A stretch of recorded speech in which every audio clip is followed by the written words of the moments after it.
उस रात का जिक्र करते हुए अब भी मेरे हाथ ठंडे पड़ जाते हैं।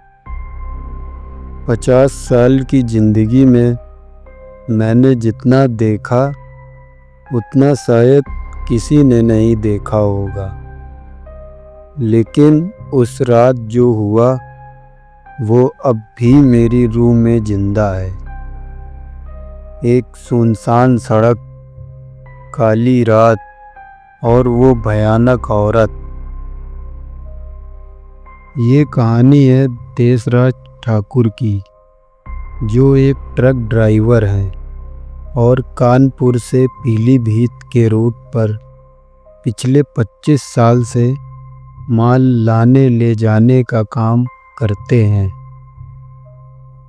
अब मैं इस कहानी को अपने सेंस ऑफ ह्यूमर से सुनाता हूँ। कहानी सुनने से पहले प्लीज़ मेरे चैनल सर्च ऑफ हेवन 0.7 को सब्सक्राइब कर लें और घंटा ज़रूर दबाएं ताकि आप डरने के लिए घंटा भी मिस ना करें। चलिए अब आगे बढ़ते हैं। मेरी ज़िंदगी का सबसे लंबा सफ़र उस रात शुरू हुआ।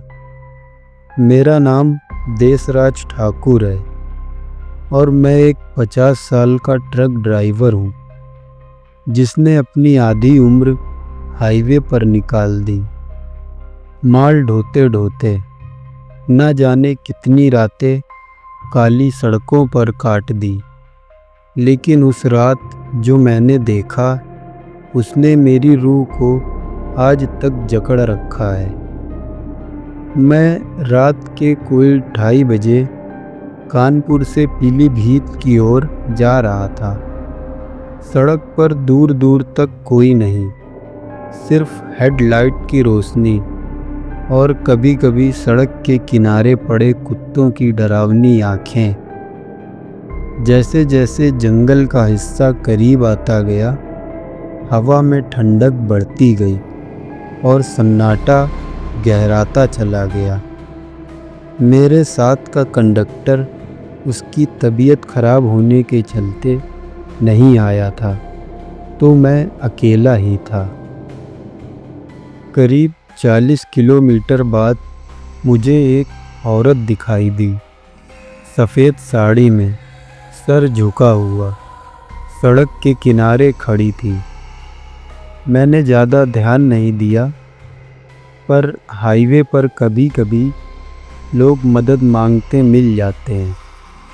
गाड़ी धीमी की तो वो खुद ही बीच सड़क पर आकर खड़ी हो गई।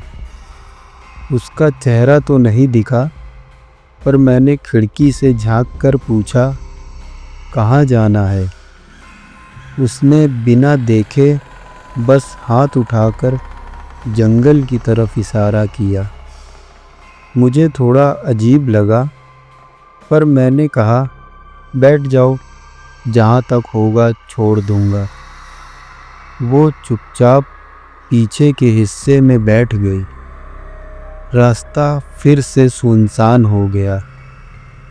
मेरे रियर व्यू में उसकी परछाई दिख रही थी, बिल्कुल सीधी बैठी हुई, हिल भी नहीं रही थी। करीब 5 मिनट बाद मैंने फिर से पीछे देखा, तो अब वो वहाँ कोई नहीं था। सीट खाली। मेरी गर्दन में ठंड उतर गई। मैंने गाड़ी रोक दी, दरवाज़ा खोला और पीछे जाकर देखा, तो वहाँ कोई भी नहीं। तो मैंने सोचा कि शायद नीचे उतर गई होगी, लेकिन बाहर भी कोई नहीं था। हवा भारी हो चुकी थी। जंगल से अजीब सी सड़ी हुई गंध आने लगी। मैंने घबराकर फिर गाड़ी चलाई।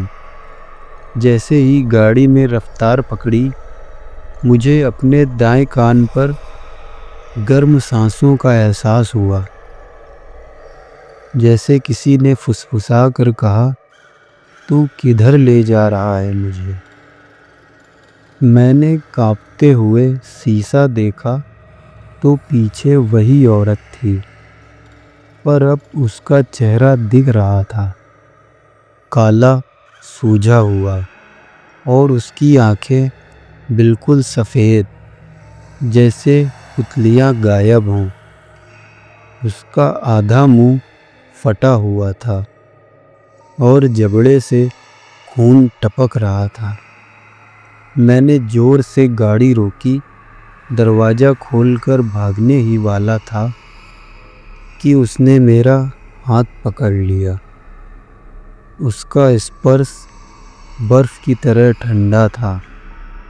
उसने मुझे अपनी ओर खींचा और कहा,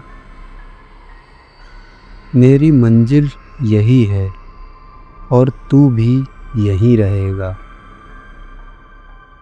अचानक गाड़ी का इंजन खुद ब खुद बंद हो गया। हेडलाइट बुझ गई। चारों तरफ अंधेरा और वो औरत की चीखें। मैंने आंखें बंद कर ली और बेहोश हो गया। फिर जब सुबह मेरी आँख खुली तो मैं ट्रक के नीचे पड़ा था। ट्रक अब भी जंगल के बीच खड़ा था और उसकी सारी सीटों पर लाल धब्बे थे, जैसे किसी ने वहाँ खून से लिखा हो, अब हर सफ़र आखिरी होगा। उसके बाद मैंने उस रास्ते पर कभी ट्रक नहीं चलाया और आज तक जब भी आंखें बंद करता हूँ तो वही सफ़ेद आँखों वाली औरत मेरे सामने खड़ी होती है और पूछती है, मुझे छोड़कर क्यों आ गया। सो फ्रेंड्स, अगर आप मेरी जगह होते तो क्या उस औरत को लिफ्ट देते? कमेंट में बताओ और प्लीज़ मेरे चैनल को सब्सक्राइब ज़रूर करो। राम राम।